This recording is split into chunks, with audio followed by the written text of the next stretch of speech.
Have you ever felt powerless? Have you ever felt overwhelmed?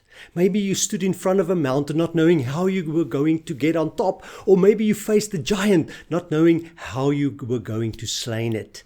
Hi, my name is Dani Mattia. Thanks for watching this video. This is not like my usual videos.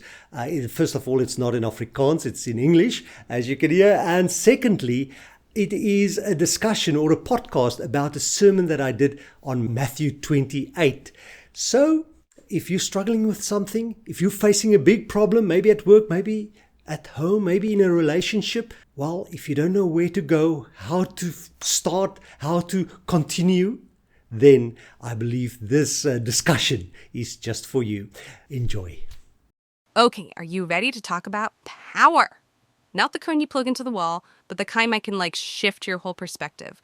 We're adding into a sermon today, and it was originally given in Afrikaans, but don't worry, we've got a translation.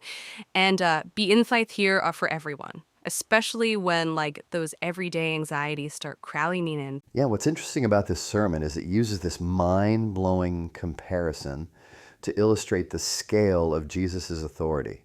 We're talking about the universe, galaxies, stars, so massive they dwarf our sun. Okay, so the speaker mentions the star called Canis Majoris, and I gotta be honest, my first thought was, okay, that sounds impressive, but give me some context here. Help me wrap my head around how big this thing is. I want to mention this. Okay, if our sun was suddenly replaced by Canis Majoris, Earth wouldn't just get warmer, it would be completely engulfed. Just a tiny speck swallowed up by this giant star. Okay, suddenly my everyday problems feel a bit smaller.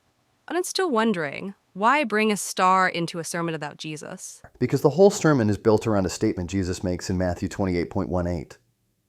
All authority in heaven and on earth has been given to me. And a lot of people jump right to what comes after that. You know the Great Commission, where Jesus sends out his disciples.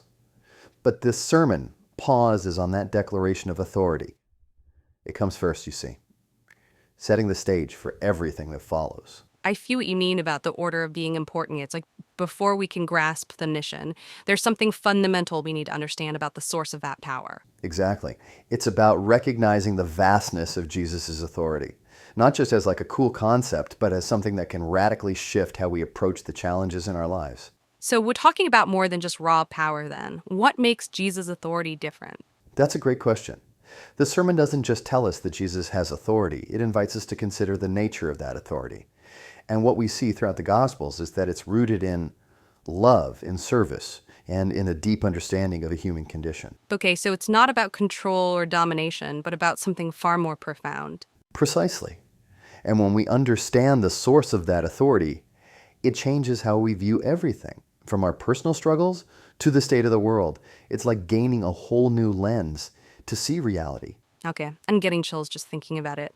But I also hear that inner skeptic whispering, hold on, isn't it a bit naive to think that just believing in Jesus' authority will magically solve all our problems? That's a fair point.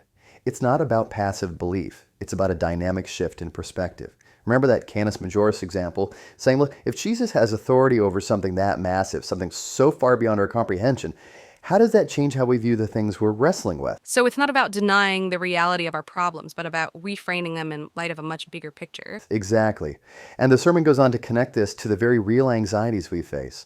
It even lists some specific examples like fear of speaking up about our faith, financial stress, health concerns, anxieties about our kids' future's relationship problems. Wow, that hits close to home. And honestly, when I'm in the thick of those struggles, it's hard to hold on to that bigger picture. That's completely understandable. The sermon isn't suggesting we just ignore our difficulties. It's about recognizing that we belong to the one who holds all authority, and that this changes how we approach those problems. So it's we're not facing these battles alone. There's a source of strength and wisdom we can tap into. That's a beautiful way to put it. Huh. And to illustrate that point, the sermon brings in a passage from Revelation chapter 20. Remember where Satan gathers this massive army to fight against God? It describes a force as numerous as the sand on the seashore. Okay, so we've gone from a massive star to a massive army. Where is this headed? Well, how is this colossal threat dealt with? Not through some drawn-out battle, but with fire raining down from heaven, completely consuming them in an instant. Okay, talk about a power move. And the sermon is drawing a parallel between that kind of power and what's available to us. Exactly. It's not saying our problems will disappear overnight, but it is asking us to consider if that power can handle that threat, How does it change how we view our own struggles? Suddenly, that credit card bill doesn't seem quite so insurmountable. Okay, so we've established that Jesus has this immense, love-driven authority. And that's somehow it's connected to our lives, even down to the everyday stuff that stresses us out. But how do we actually access that power? How do we make it practical rather than just a nice idea? That's the million-dollar question, isn't it? It's one thing to talk about this cosmic, awe-inspiring authority, but how do we bring that down to earth? And actually experience it in our daily lives? That's where the rubber meets the road, right? The sermon acknowledges that we're going to face challenges, setbacks, even outright opposition. It doesn't shy away from the messy reality of being human. So it's not about pretending everything is sunshine and roses. It's about facing the storms with a new sense of confidence, knowing we're not alone and that we have access to a power that's bigger than any wave that might crash over us. Okay, I love that imagery. But how do we translate that confidence into action? Can you give me some specific examples? Absolutely. Let's start with something we all struggle with: fear. The sermon specifically talks about the fear of speaking up about our faith.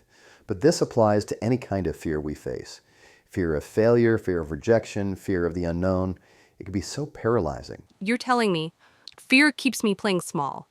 It stops me from taking risks, and it definitely sucks the joy out of life. But here's the thing. When we grasp the reality that we belong to the one who holds all authority, that fear starts to lose its grip. It's like a bully suddenly confronted by someone much bigger and stronger. So it's not about ignoring our fears or pretending we're not afraid. It's about acknowledging those fears, bringing them to the one who can overcome them, and saying, okay, God, this is scary, but I know you are bigger than this fear. Please help me. I'm picturing that scene in my head. It's like I'm handing my fear over to someone much more capable of handling it. And in that surrender, we find that he replaces our fear with faith, our doubt with confidence, and our anxiety with peace. It's a process, not a one-time fix. But the more we practice it, the more we experience his power at work in our lives. That makes sense. So we're talking about fear. What about other challenges? Like finances, relationships, health issues, all those things that can feel so overwhelming. The same principle applies. Instead of getting caught in a spiral of worry, we turn to the one who has the power to provide, to heal, to restore. It's not about ignoring the reality of our situation. It's about bringing it to the one who can change it. Okay, but isn't that just wishful thinking? I mean, I can pray all day long that if I don't have a job, how am I going to pay my bills? That's where the partnership comes in. It's not about sitting back and expecting a miracle to fall from the sky. It's about working with God, being an active participant in the process. So it's a two-way street. We do our part, and he does his part. Exactly. We seek wisdom, we take practical steps, we're good stewards of what he's given us, and we trust that he's working behind the scenes, even when we can't see it. This is starting to feel very empowering. It's like we've been handed a whole new toolkit for navigating life's challenges. But let's be honest, we're not always going to get it right. What happens when we mess up, when we stumble, when we fly out fail? That's where grace comes in. The sermon reminds us that God isn't looking for perfection. He's looking for our hearts. He knows we're going to make mistakes, and his grace is always there to pick us up, dust us off, and set us back on the right path. This is so encouraging. It takes the pressure off knowing that I don't have to be perfect to experience his power.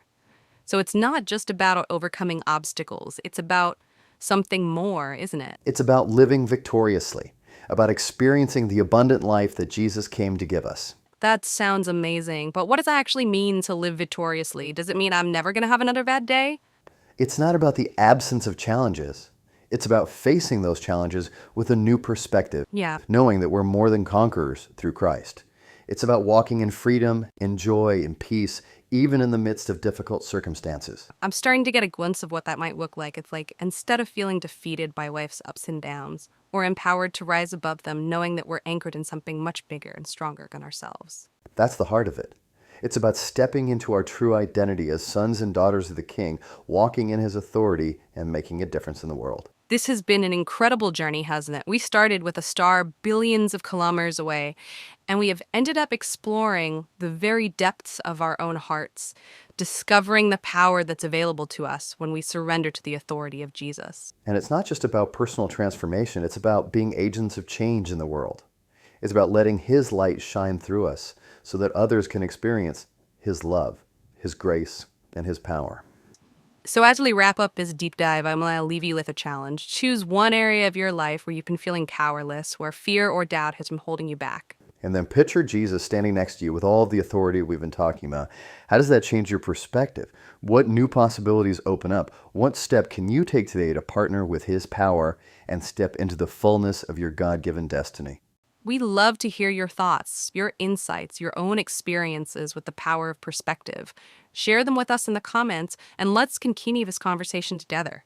Until next time, keep diving deep and keep discovering the incredible truth that you are loved, you are empowered, and you are destined for greatness.